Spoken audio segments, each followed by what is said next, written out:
পুরাতন মালদা 50 নম্বর সংসদীয় আসনে জাতীয় কংগ্রেসের প্রার্থী অর্জুন হালদার মঙ্গলবারই বুলবুলি মোড় থেকে 9 ও 12 নম্বর ওয়ার্ডে শক্তিশালী প্রচার চালিয়েছেন। তিনি স্থানীয় বাসিন্দাদের সঙ্গে সরাসরি যোগাযোগ করেন, তাদের দৈনন্দিন সমস্যার কথা গভীরভাবে শোনেন এবং অত্যন্ত আত্মবিশ্বাসী গলায় বলেন, আমি 100% নিশ্চিত এই নির্বাচনে জয় আমারই হবে। অর্জুন হালদারের এই দৃঢ়তা ও আত্মবিশ্বাস এলাকায় রাজনৈতিক পরিবেশকে পাল্টে দিচ্ছে, মানুষের মধ্যে আশাবাদ ও উৎসাহ তৈরি হয়েছে। তিনি বলেন, জনগণের পাশে থাকাই তার প্রধান উদ্দেশ্য এবং তাদের সমর্থন ছাড়া তিনি এগিয়ে যেতে পারবেন না। তার এই অঙ্গীকার এলাকায় নতুন আশার আলো জ্বালিয়েছে।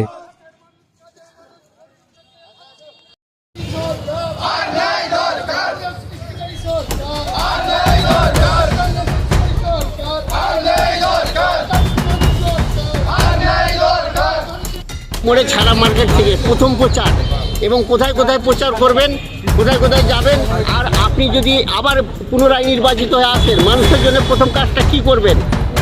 আজকে আমরা 50 মালদা বিধানসভার মালদা মিউনিসিপ্যালিটি এলাকার আমাদের বুলবুলচণ্ডী মোড় থেকে আমরা আজকে আমাদের এই নির্বাচনের প্রথম প্রচার সভা আমরা আমাদের কর্মী সমর্থকদের নিয়ে আমরা শুরু করছি। এখান থেকে আমরা রাজীব গান্ধী মার্কেট হয়ে আমাদের পাড়া সামগ্রী হয়ে কারবালা মোড় হয়ে এসে আমরা আবার মূল চৌরঙ্গি মোড়ে মিশব, আর তারপরে আমরা আবার বুলবুলচণ্ডী মোড়ে আসব। আজকে আমাদের এই প্রচার সভা হবে এবং আগামী দিন বিশেষ করে আমরা সেই দলের একজন ওয়ার্কার কর্মী, যে দল আমাদেরকে শিখিয়েছে যে মানুষের সেবা করা, মানুষের কাজ করা। তাই আমরা যদি মানুষের আশীর্বাদে আমরা যদি নির্বাচিত হয়ে আসি, এলাকার মানুষের সেবা করব, এই এলাকার মানুষের বিপদে আপদে পাশে থাকব, এটাই হবে আমাদের প্রথম কাজ।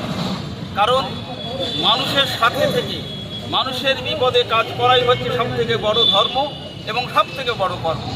তাই আমরা সেই বাণী, জীবে প্রেম করে যেই জন সেই জন সে দিশে ঈশ্বর, অর্থাৎ মানুষের সেবা করাই ঈশ্বরের সেবা করা। তাই আমরা মানুষের সেবা নিয়ে আমরা এগোবো। এবং সব থেকে আমাদের কষ্ট হচ্ছে, দুঃখ হচ্ছে যে আজকের এই দিনে বহু আমার মালদা তথা সারা বাংলার বহু মানুষের নাম আজকে এসআইআরে আজকে ইচ্ছাকৃতভাবে ডিলিট করে দেওয়া হয়েছে।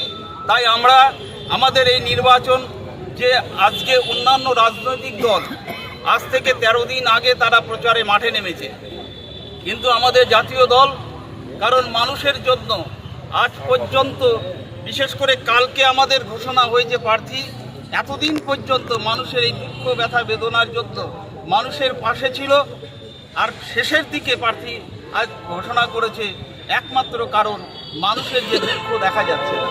আমরা চাইব যে এই মানুষগুলো যাতে নাম ওঠে এবং এই মানুষগুলো যেন ভোটাধিকার ভোট দিতে পারে, আর কি ভোটাধিকার। আপনার সংসদ কত নম্বর সংসদ? কত নম্বর সংসদ? 50 মালদা বিধানসভা আমাদের এই। আপনি আপনার প্রতিদ্বন্দ্বী কাকে মনে করছেন আপনি? দেখুন, প্রতিদ্বন্দ্বী আমরা, আমাদের কাছে সবাই আমরা প্রতিদ্বন্দ্বী, একে অপরের প্রতিদ্বন্দ্বী। জনগণ শেষ কথা বলে, মানুষ শেষ কথা বলে। মানুষ যাকে বেছে নেবে তিনি হবেন